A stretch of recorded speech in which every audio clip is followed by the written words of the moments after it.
I'm glad you're good. How was New Year's? Oh, we Hey, started.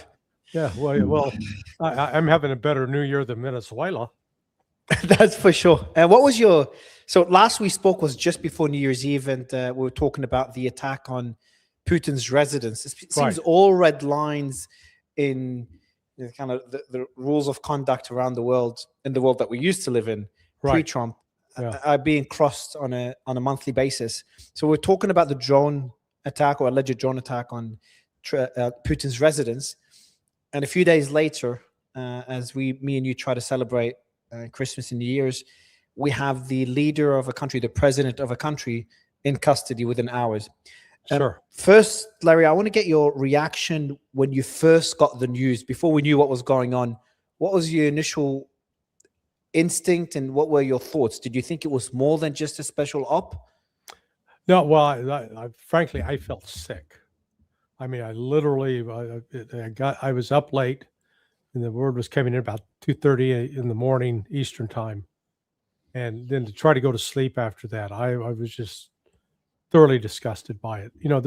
There was no reason to do this, and there are so many things that are odd about the kidnapping of Maduro. I spent 23 years scripting exercises, military exercises for Delta Force and SEAL Team 6. So Delta Force was the one that carried out this operation. And, that involves a unit called Task Force 160. They are the night flyers. And so they're specially trained to carry Delta Force operators and SEAL Team 6 operators.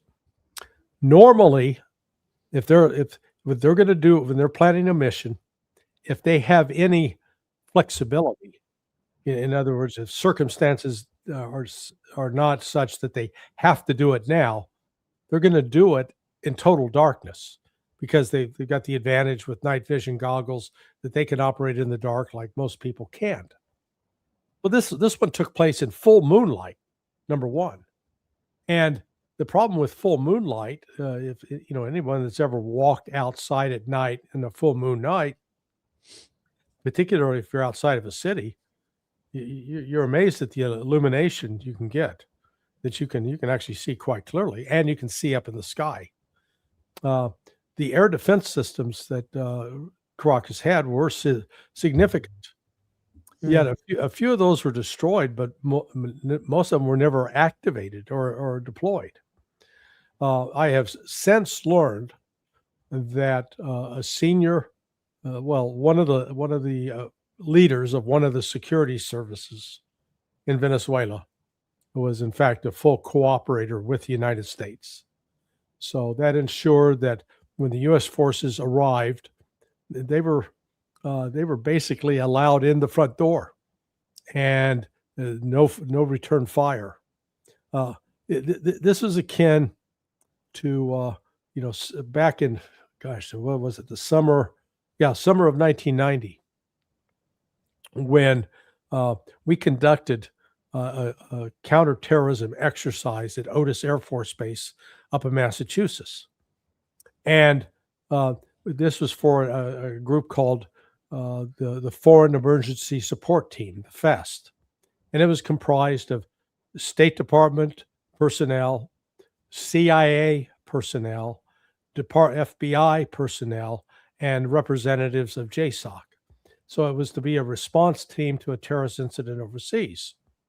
So as part of this exercise, the CIA component was called the Incident Response Team. And we found out later that when they got in and they performed during the exercise, it was great. Well, what we found out was they had showed up at the exercise site 2 days earlier, and they went to the base commander and said, because they were supposed to conduct surveillance and collect intelligence. So they went to the base commander and said, "Hey, you see this tree here? Can you cut down that tree?" And so they made sure that they had removed all obstacles and that they had bugged the inside of that building in advance. Now, so what happened on that exercise wasn't real. It was staged. That's what happened Saturday morning early in Caracas. It was staged. It was not the U.S. forces were not facing ground fire. It's still, we've heard that 32 Cubans were killed. Then we've heard that 80 Venezuelans were killed. We still don't have good numbers. We don't have names and faces that I've seen. But this was carried out in conjunction with Venezuelan forces. And yet it did not replace the government of Venezuela. It simply hauled off Maduro. Yeah, so that's another interesting point that I'd love to dig into, is that this is not a regime change. The regime is still in power. But before doing so, you talked about a senior military commander that might have played a role in ordering a stand-down order. A senior official within the security. I'll leave it broad in the security services. I mean, I know who it is, but I don't, want to say. Of course. What about the rocket launcher that was that hit one of the choppers, the U.S. choppers, led to a few injuries? Do you think that was a lone actor, or doesn't that show that there was? No, that'd be a lone actor. I'm sure there's somebody who would refuse to follow orders. Of course, if it was a shoulder-fired surface-to-air missile and it didn't bring down the helicopter, I've got to really ask some questions about what actually happened, because one of those devices, those weapons, would certainly have blown the helicopter out of the sky, would have put it down on the ground. The fact that the United States virtually suffered no casualties, and we can't rule out the possibility that it was a malfunction with the helicopter, a mechanical problem, and it crash landed, and that's how the U.S. personnel were hurt. So you're saying the anti-air defense systems that Venezuela purchased from Russia, billions worth, the S-300s, the BUKs, they were not disabled, or at least the majority of them was not disabled, were not hit, whether through jamming or through kinetic strikes, but they were not active because of the stand-down order, and that's what made the operation so seamless. So if there is a stand-down order, what do you think the motive would be? If I ask you to speculate, who within Maduro's regime would want Maduro removed, and why? Well, there could be a number of people within the Maduro outfit. I mean, the individual I've been told about had been recruited actually several years ago by a three-letter U.S. government agency, and I won't say which one, but had become a cooperator, and so by virtue of cooperation, was receiving money from the United States. I don't know if they were financially motivated.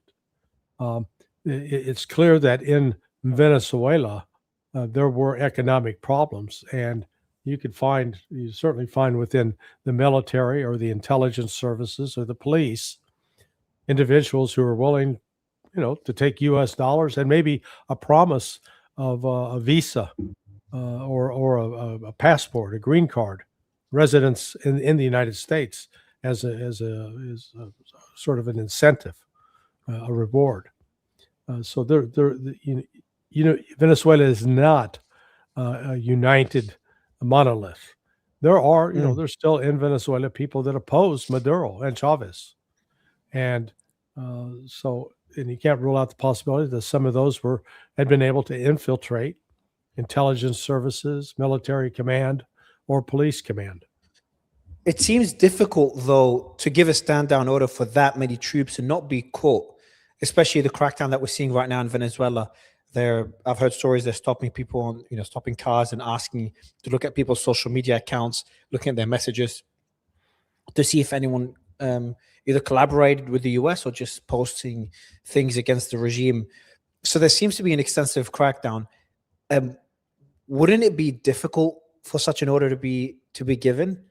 No, well, it would be difficult if you had, let's call it, an integrated command system that integrated intelligence service with military service with police, law enforcement. But that's, not even the U.S. government operates that way. You oftentimes have the left hand not knowing what the right hand's doing, and this was not. This activity took place over a course of about an hour and a half tops. So by the time someone realized that something was askew, it was over. So, but I do not believe, based upon my prior experience, that the commander of JSOC would sign off on an op putting helicopters over a city where there are known air defenses in Moonlight without having some assurance or guarantee that those systems were not going to be activated. And there's a lot of go ahead. There's a lot of theories that the vice president, now interim president, Delcy Rodriguez, played a role in whether it's a stand down order or giving intel to the US, or has been playing along with the US or planning this with the US for months. Do you believe, though, that that theory has some credence to it? Based on what I learned yesterday, and again, I know, who I learned it from. I is in a position to absolutely know. I think that story being put out about Delcy Rodriguez is a cover story in order to divert attention from the people that were actually involved. Okay. So, as I said earlier, this is not a regime change. The same regime is still in power. So what's the purpose of capturing the leader?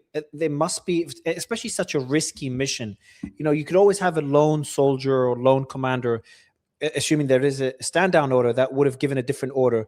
So despite the operation being a resounding success, it could have ended up in political and military failure as well for Trump. So to take such a risk, there must be a plan there. And if so, what is that plan? Do you think the vice president, do you think Rodriguez is more likely to cooperate with the US? I would challenge whether or not there actually was a plan. I've seen too many times over the course, so I've been involved with intelligence and policy going back 40 years. And over the course of that 40 years, in event after event, I've seen complete lack of planning. So it's more hope, or they're so preoccupied with immediate objectives, they don't think through what's the next step. I mean, the classic case is what happened with the 2003 invasion of Iraq. There was no plan in place to figure out how to secure the country. Once we took out all the military opposition, how were we going to secure that country? What kind of leadership were we going to have in place? And how were we going to manage the rift, the sectarian strife between Sunni and Shia? And I mean, I know that for a fact because I was friends with L. Paul Bremer, Jerry Bremer, who was selected by President Bush, Don Rumsfeld, to go in and head up, be like the viceroy of Baghdad. I had lunch with Jerry two days before he was selected for that position. And when he was selected, I called him up and said, "Boy, who did you piss off?" And he laughed and he said, "Oh, no. When the president calls, you got to say yes." But I knew, because I knew Jerry, I knew he didn't speak Arabic. He hadn't served any diplomatic position in the Middle East. So I tried to connect him with one of the top 5 leading experts in the United States on Iraq, Walter Patrick Lang. Pat had been the defense attaché in Saudi Arabia and Yemen. Pat had hand-carried U.S. intelligence to the Iraqi army during the Iran-Iraq War because the Iraqis wouldn't deal with the CIA. Pat set up the Arabic program at West Point, and it taught Arabic to cadets for 2 years. So there was nobody really better to talk about this. And I said, "Here, talk to Pat." And Jerry was, no, I don't need to talk to him.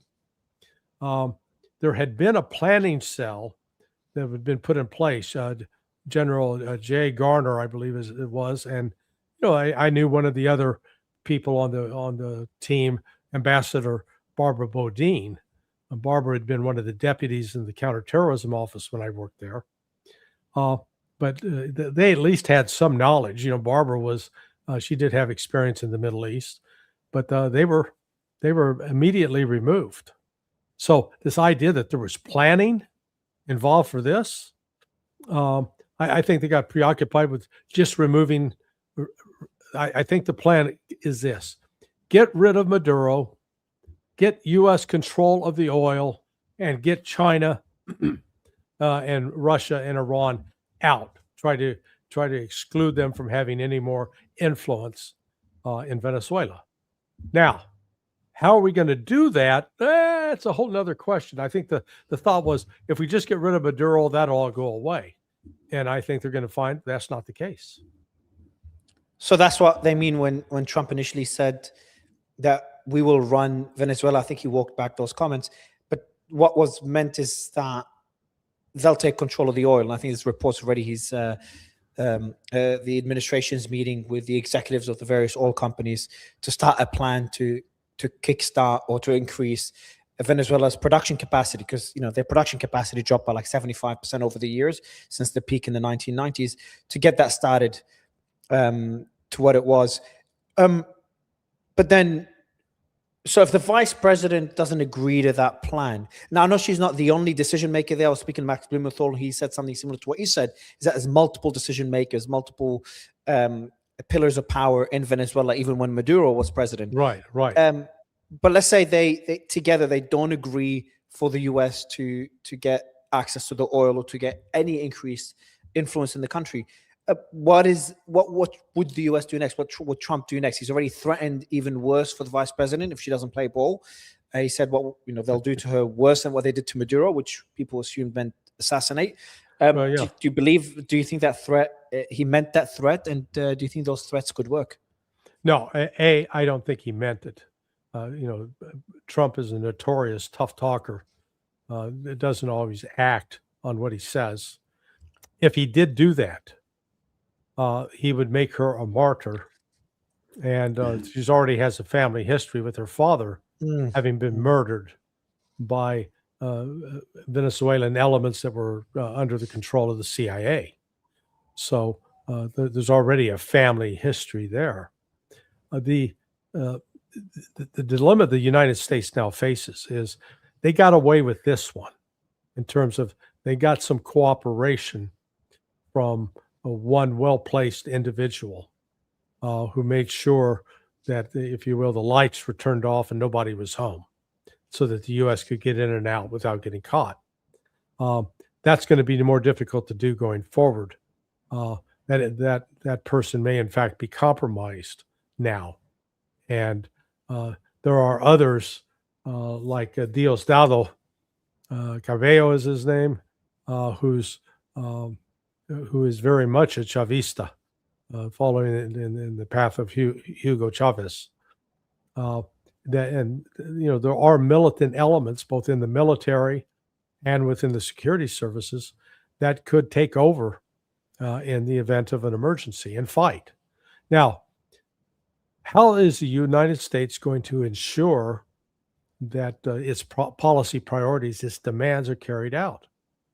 Well, if that means putting personnel in there on the ground to manage and direct, then I think the odds are high that some of them will be attacked, assassinated, and the United States will call that terrorism. The Venezuelans carrying it out will be called killing foreign invaders. And then in response to that, Trump would be under great pressure to expand the military presence of the United States in Venezuela. That's the Vietnam escalation scenario.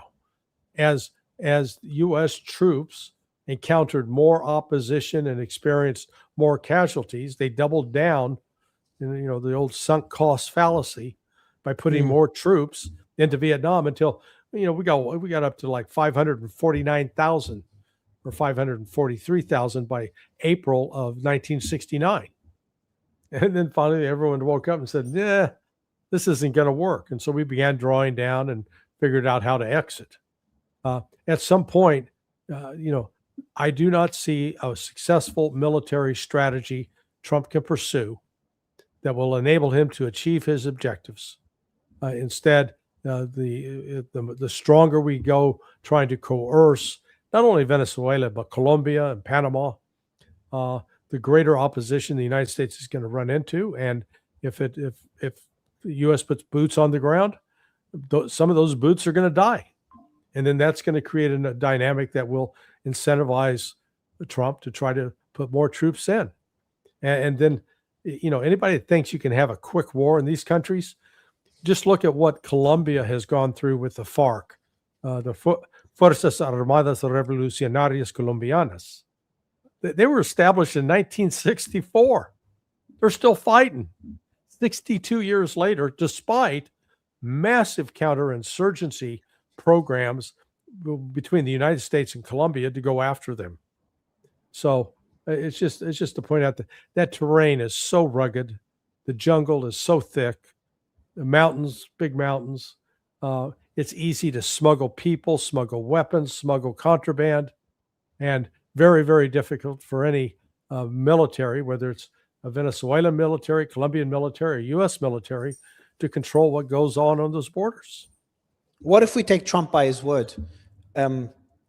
He said that he would, potentially assassinate the vice president if she doesn't change Venezuela's policy. In this case, allow U.S. companies to access Venezuela's oil and cut relations with Russia, China, Iran. Could we see precision strikes by Trump? They were able to capture Maduro with no casualties. Do you think they could cross another line and strike certain members of the regime? I think if they try it again and they don't have an insider that's going to turn off the alarm system, so to speak, then if Trump tries it again, there will be U.S. casualties. Even not a capture, a precision strike. So just instead of capture someone, because it's going to be very hard to repeat the same operation. Yeah, this with the United States, there's no such thing as precision strikes. If you followed any of the coverage on Russia Today, they've been able to show civilian houses that were hit that were not regime figures. So the problem is it's never quite as precise, and airstrikes are very, very limited in what they can accomplish. If you recall, you were a young guy back then, but 23 years ago, with the shock and awe in the attacks on Baghdad. I mean, they went on for like 2 or 3 days. Spectacular explosions and precision strikes. We didn't capture. It took another 8 months to capture Saddam Hussein, and that was done with ground forces. So that's what's fascinating. That's what's fascinating to me, and it's taken years and multiple failed attempts in Cuba. So this is what really surprised me and impressed me with this operation, is they were able to outdo all other similar operations in decades. Well, but that's because it was fixed in advance. I'm gonna say, hey, I'm gonna have you, Mario. I'm gonna have you break into this house and steal all the goods, but I'm gonna let you line up a U-Haul truck out front, and I'm gonna leave the front door unlocked, and the dogs will be chained up in the pen. So the credit goes to the CIA here. Yeah. What about Trump's comments? Or another three-letter agency. Okay. And we talked about boots on the ground. Well, Trump himself said, the team just sent it to me, we're not afraid of boots on the ground. We had boots on the ground last night. So he's obviously saying that troops were in the country. We're not afraid of it. We don't mind saying it. Does he mean it? He means it. He's stupid for saying it. They should be very Unless Venezuela's afraid and he's capitalizing on the fee created by this operation to have your leader captured this way. Obviously, the members of the regime that weren't in on it would probably be in shock right now. Well, Maduro was not this wildly popular Castro figure. Yeah, he did not have the kind of charisma that Castro did, and nor the political base, or even Chavez. Yeah, so he could. If he's expendable and the regime stays intact, which it has, then the question remains, what kind of influence is the United States going to be able to assert? And China and Russia, for their part, they've got interests in Venezuela. This is where, there's such a fundamental misunderstanding of what is known as the Monroe Doctrine.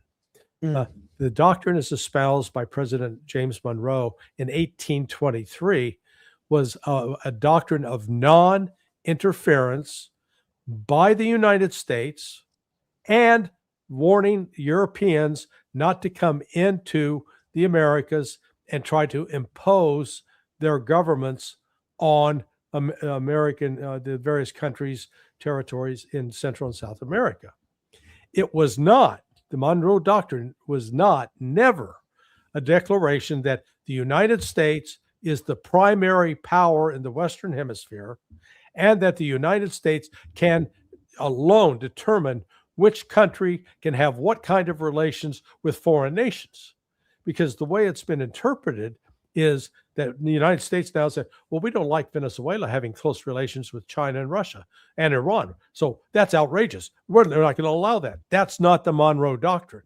I call that's a combination of the Polk Doctrine, James K. Polk, the president who started the Mexican-American War, where we literally provoked the war in order to steal the territory of the Mexican nation, as well as in Teddy Roosevelt, who expanded that Polk Doctrine out beyond the confines of the U.S. Territory into foreign countries. Yeah, I think, well, the misinterpretation of the Monroe Doctrine has become reality now on the what they're calling the Donroy Doctrine. So essentially does that mean the sphere of influence world, multipolar world, has now become a reality where Trump doing what he did in Latin America and saying the things that he's saying when it comes to Colombia, when it comes to Cuba, Venezuela, and obviously the interference when it comes to Honduras, does that essentially justify for China to do the same, justify for Russia to do the same?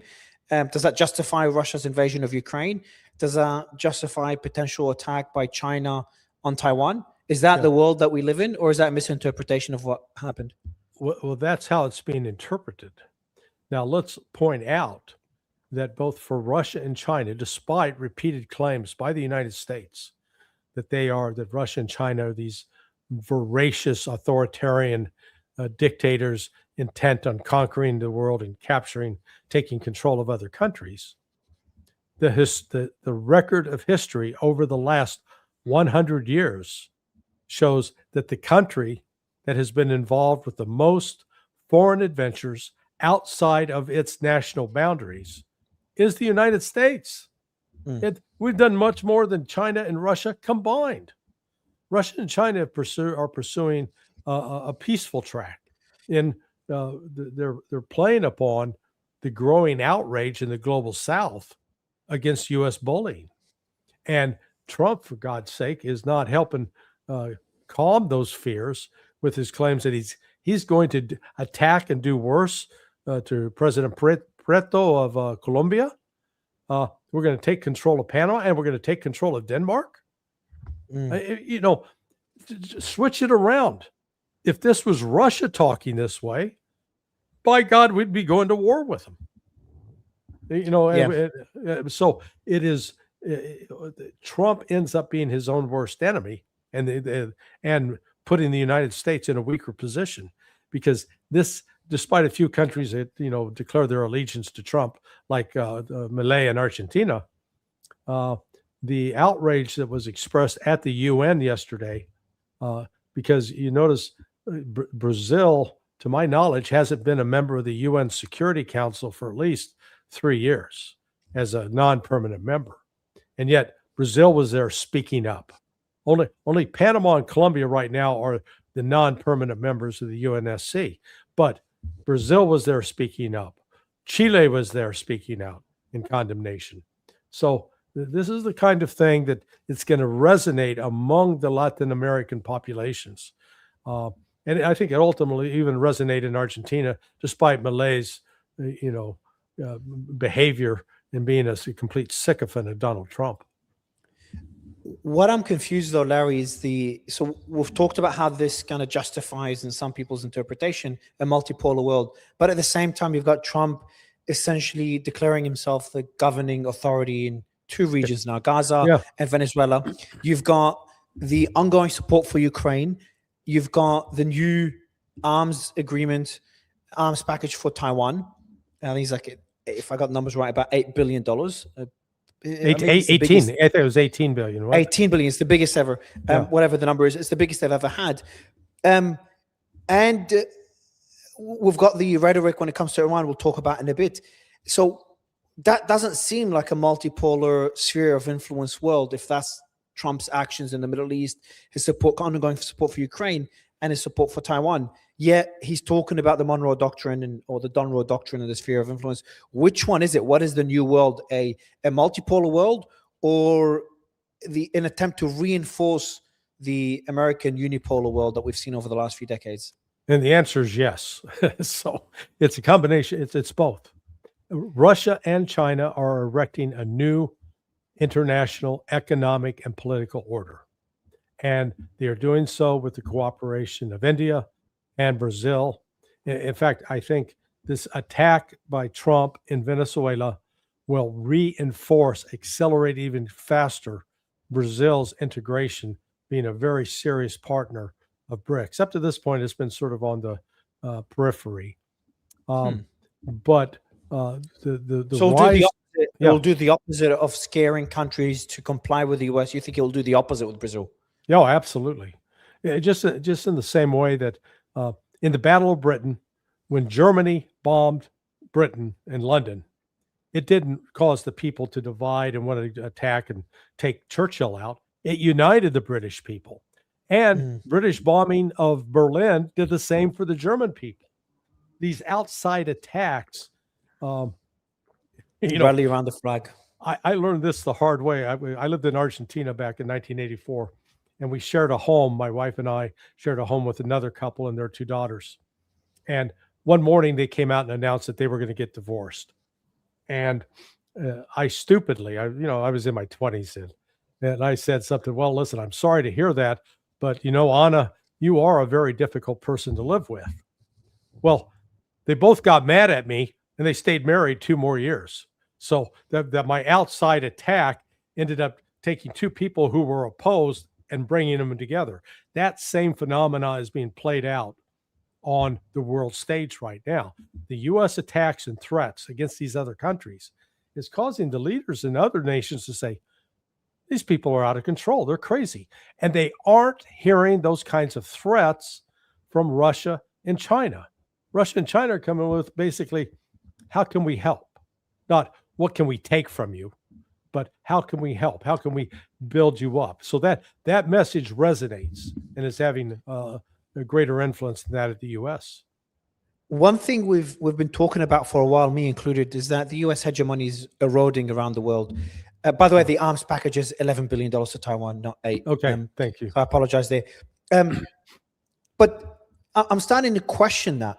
I still believe it's the case. It's stretched too thin. The economy's not doing too well. It's indebted. But at the same time, you've got the U.S. leading the way in negotiations, peace negotiations when it comes to Ukraine, not Europe. You've got the U.S. still supporting Taiwan, as we just said earlier, making decisions in the Middle East, striking Iran with impunity, obviously supporting Israel that struck Qatar and other countries, and now capturing the leader of another country in a spectacular fashion. And then talking about annexing Greenland, which I'm starting to consider as a possibility, something to take seriously at least, which before I've just been kind of ignoring it as just Trump being Trump. But would you say that's an example of U.S. hegemony still eroding, or is it fair to question that with Trump's actions over the last 2 years? No, that the U.S. is still king. I think it's symptomatic of the erosion of power. You know what? If let's say that you are you're running a company, you're the company president, and you've got full charge of it, you don't feel the need to have to go around and tell people, hey, I'm the president of this company, I'm in charge, because people know you're in charge. So when you actually fulfill the role, when you have the power, you don't need to go out and tell everybody about how powerful you are. What Donald Trump is doing is the classic example of a narcissist plagued with insecurity. And there is the growing realization in the United States that the hegemonic domination we've had over the course of the last 80 years, dating back to the end of World War II, it is slipping away. It is, we're no longer the only option on the street. And what has happened, and it didn't just start with Trump, but once the United States started using its economic power via the dollar as a reserve currency to threaten, sanction, and hurt other countries, it creates a growing skepticism and doubt or concern among other countries saying, you know what, we need to find an alternative. We can't be blackmailed. We can't be held hostage like this. And so the United States, instead of leading, when you are genuinely powerful and successful, people want to be around you. It's when you start losing and you try to keep telling everybody that you're a great winner that power erodes. And again, look at despite all the United States claims of the best military in the world, the most superior military in the world, we got beat by the Houthis in the Red Sea. There's no other way to look at it. I mean, if you go to any of the AI search engines, they do this great spin. Oh, the United States just needed to pull out to refit its ships, and the Houthis didn't win. Yeah, right. But Houthis attacks stopped, and Israel bombed their entire cabinet, didn't they? Well, they did, but the Red Sea. They've got opposition forces now supported by Saudi and the UAE gaining ground as well. So they're not doing too well. Not against the Houthis. It's against each other. Yes. Yeah. It's a fact. The two forces that were fighting against the Houthis are now fighting amongst each other. If any, that's good news for the Houthis. Yeah. But then my point is, the Red Sea is still closed to Israeli shipping. The entire purpose of Mission Operation Prosperity Guardian was to open the Red Sea. So no, that little pissant country of Yemen, that can't stop us from being able to have freedom of navigation. Could it be just Trump saying, hey, look, we're doing enough for Israel. This is Israel's problem to solve. No. But as long as our ships can, because American ships, as far as I understand, and correct me if I'm wrong, can still go through the Red Sea. It's only Israelis that are locked out. Any U.S. ship that's going through with a destination for Israel will be attacked. And what happened was they had to pull the aircraft carrier. The U.S. was scared to death the Houthis were going to sink one of the carrier task force ships, either the aircraft carrier itself or the destroyers. And see, the problem is with how the U.S. Navy is actually configured. These destroyers carry a limited number of air defense missiles that can be fired to take down incoming missiles. And it's not like, if you're shooting a gun, a semi-automatic pistol, and you fire and then you drop the magazine and you put a new magazine in, you continue to fire. Those ships don't work that way. Once they're out, they have to go to another port to be physically reloaded at a port. So what the Houthis figured out was they could just keep bombarding them with drones, low cost threats, and force those destroyers to expend their ordnance. And then all of a sudden, the aircraft carrier is vulnerable. That's why the U.S. pulled out. So I use that as an example. Despite the claims of military prowess, yeah, it's great. You can look like you're the all-star on the football team as long as you're not playing as long as they have no players on the field to tackle you. And that's essentially what happened Saturday. Or it's like a soccer team claiming, yeah, man, we're the greatest soccer team in the world. You didn't have a goalie. There was no goalie at the when you were trying to score. Yeah, it's easy to score that way. Now everyone was looking at Iran as potentially being next, and some people making threats to I think Trump himself said that if Iran attacks or shoots at protesters, the U.S. is locked and loaded, and he repeated those comments in the last couple of days. What do you make of those comments? Could an emboldened U.S. make similar attacks or apply similar tactics in Iran? And also maybe give us your thoughts on what's happening in Iran, because it seems I was speaking to someone from the country yesterday, a professor, and he said who's very critical of the regime, but also does not think the regime should be toppled because he's worried about an alternative being even worse. But he's within Iran, and there's a great interview, and he's being critical of the regime. He's been arrested for it, but still is critical. But when I asked him, when we spoke about what's happening right now, he said, Mario, these protests are worse than we saw in 2022 and 2009 because people on the streets are calling for the death. Usually they don't say that, the death of the fall or death of Khamenei, the supreme leader, and even some are calling for the monarchy to be to be back in power. Or mentioning Pahlavi's name. What do you make of these protests, as well as the question earlier about whether the US could do something similar in Iran? They're largely manufactured and as part of a Western intelligence operation that includes Mossad. Notice that these protests coincided with the meeting last Monday, a week ago Monday, in Mar-a-Lago between Donald Trump and Bibi Netanyahu.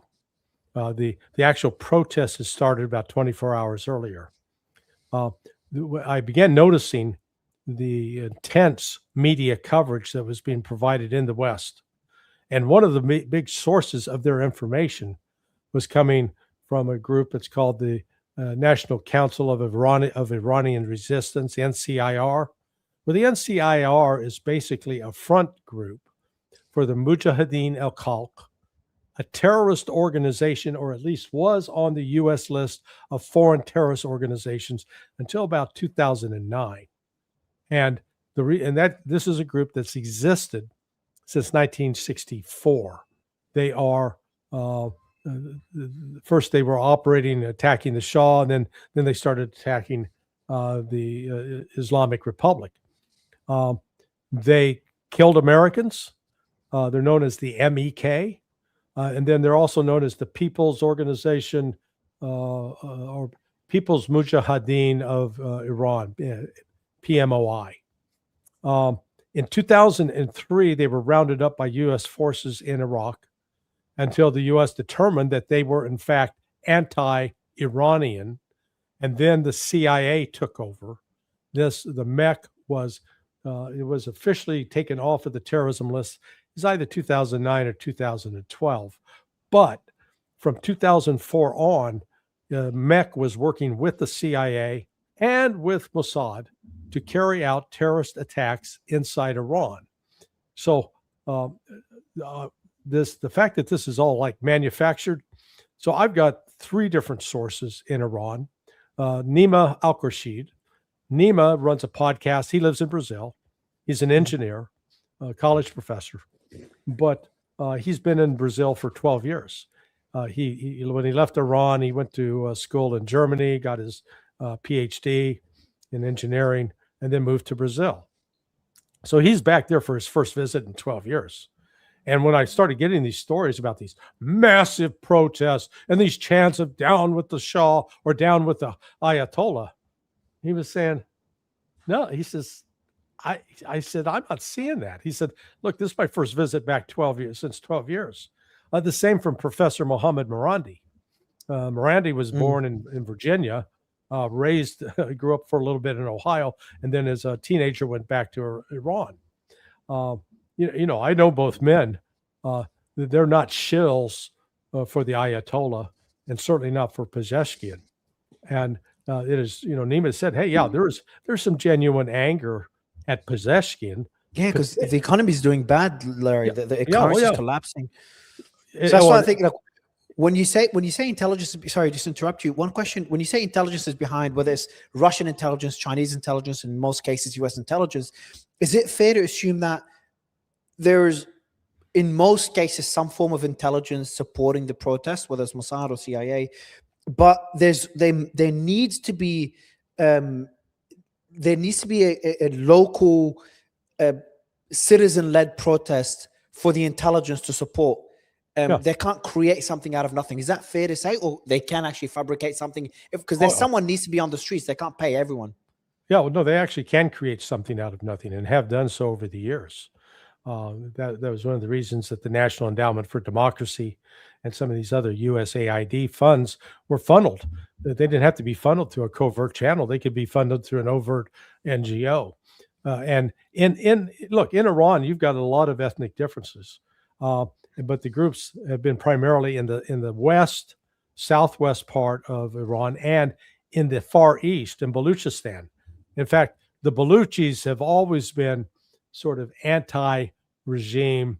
I recall back in it was 1979 into 1980 when the Iranian students took over the U.S. embassy, that one of the means of communication, covert communication, was with a rug store that was literally, I lived in Chevy Chase, Maryland at the time, and on a road called Strathmore, one block off of Wisconsin Avenue. Up on Wisconsin Avenue, literally a block from my house, was this rug store called Parvizian. The Parvizian store owner had Baluchi relatives, and what they were doing was they were sending secret information wrapped up in rugs that was then being picked up by the CIA there in Bethesda, Maryland, or Chevy Chase, Maryland, just as an example. So what I'm saying is going on here is that, yes, there is political anger in Iran against the government of Pezeshkian. A significant portion believes Pezeshkian's been too accommodating of the West, not too restrictive.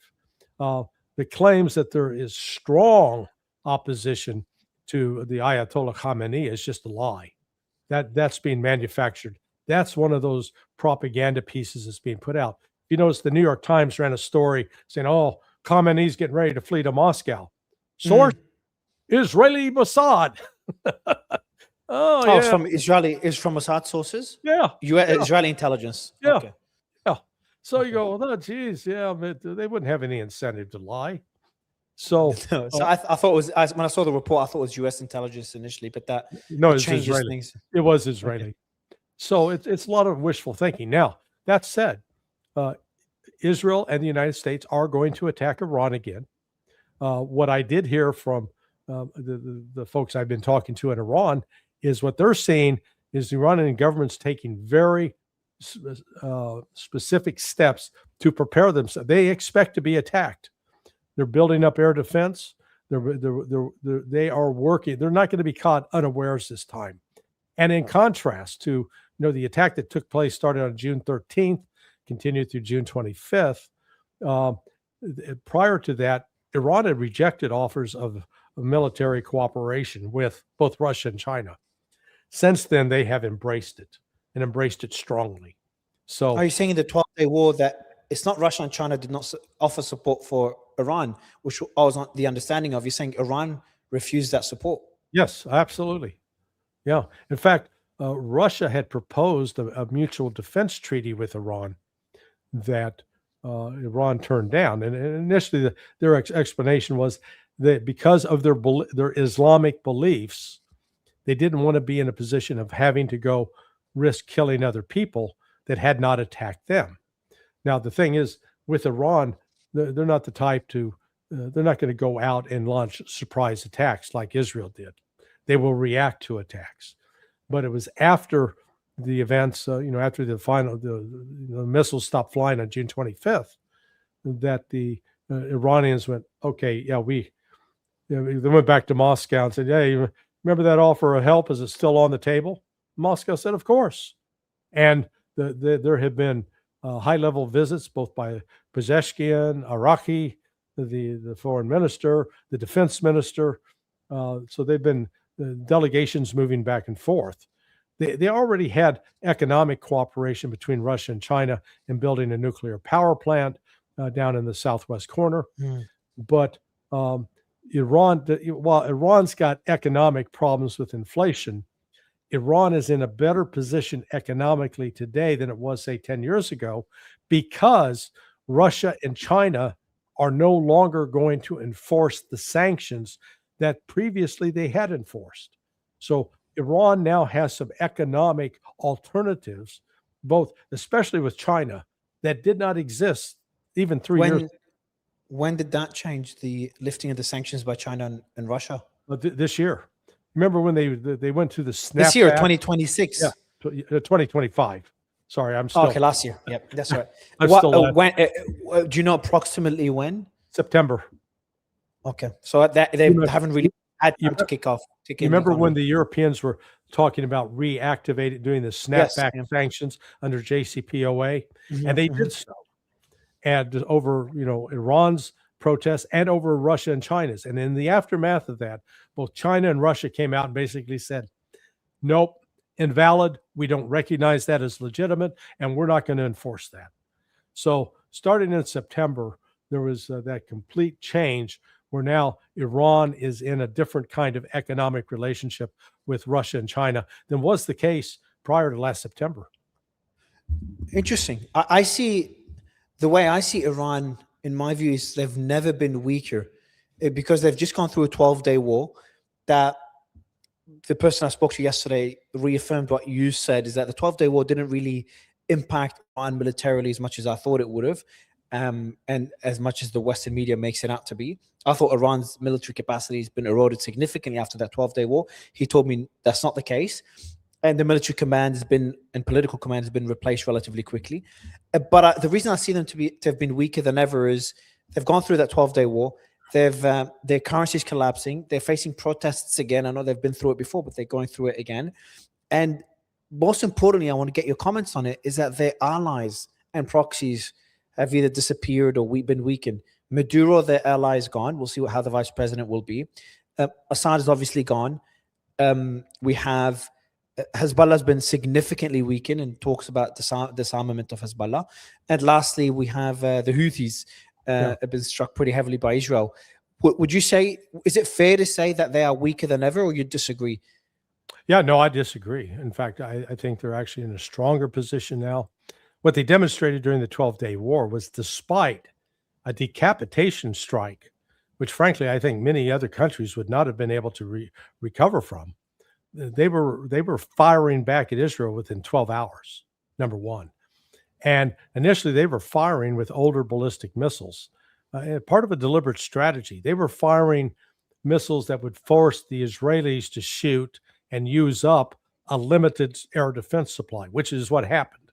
And then towards the end, it was Israel begging the United States to intervene to get it to stop. And the United States, Trump cut a deal with the Iranians. Yes, okay, we're going to bomb your nuclear sites. You get to hit Qatar. But the Iranians said, okay, in exchange for that, we get to ship oil to China. And Trump said, okay. I mean, there was a deal cut that brought an end to it. Had it continued, I firmly believe that Iran would have put Israel in a situation where Israel would have been tempted to use nuclear weapons to try to save itself. The Iranians have an enormous supply, deeply buried underground, of hypersonic missiles. Those are missiles that travel at Mach 6 or greater and can be maneuvered. Mach 6? Yes. So then where do you see those protests heading? If you see Iran stronger than ever, and you talked about these protests having been instigated or supported by Israeli intelligence. I'm not sure if you said American intelligence as well, but by Mossad. Both. Okay. Yeah. So seeing the capabilities of Mossad and American intelligence, assuming they're involved in those protests, how far do you see them going? Is there a possibility that the regime could be toppled? No. Through these protests? No, not at all. This is the fantasy that the West holds.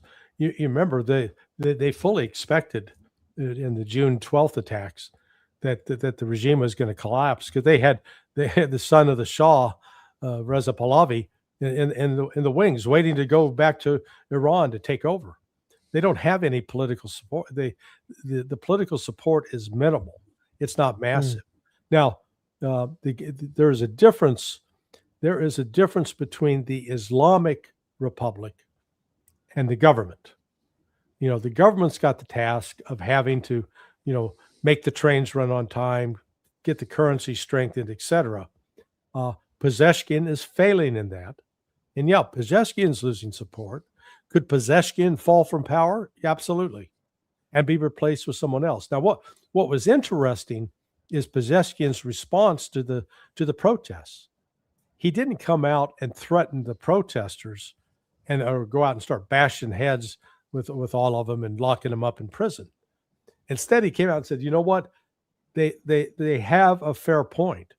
Yeah, we do have problems with our currency, and that needs to be corrected. So I don't know. I found that sort of refreshing to see a leader. It was. Yeah.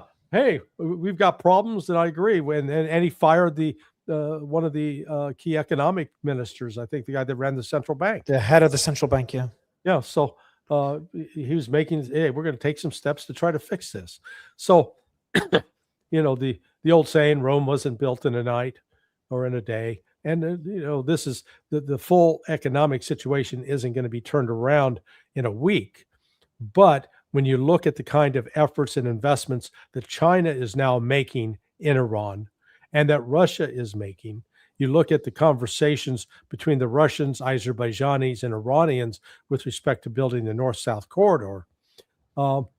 This, you know, the short term, yeah, it's difficult for Iran.